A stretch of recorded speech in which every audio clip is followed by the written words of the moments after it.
اللهم صل على محمد وآل محمد. بسم الله الرحمن الرحيم.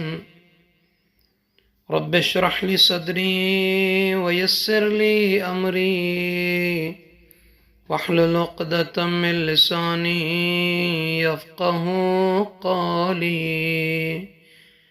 اللهم صل على محمد وآل محمد.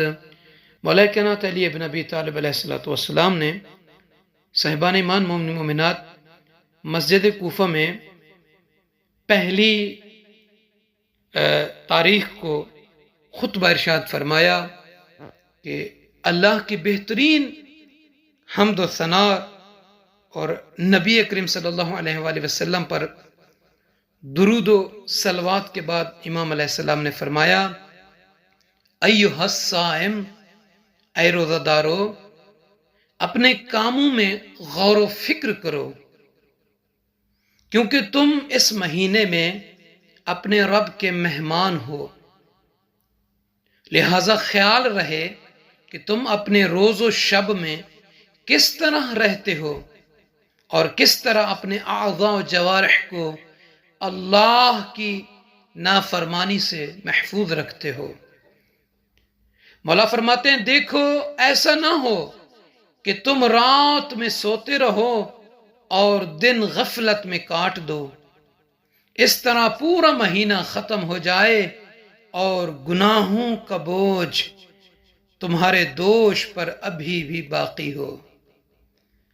امام علیہ السلام فرماتے ہیں اور جب روزہ دار حضرات اس کی جزا پا رہے ہوں تو تم گھاٹا اٹھانے والوں میں قرار پاؤ، اور جب وہ اپنے مالک کی جانب سے انعام و اکرام سے نوازے جا رہے ہوں تو تم محرومین میں رہو، اور جب وہ اللہ کی بارگاہ میں سعادت سے ہمکنار ہوں تو تم مردود بارگاہ بن جاؤ۔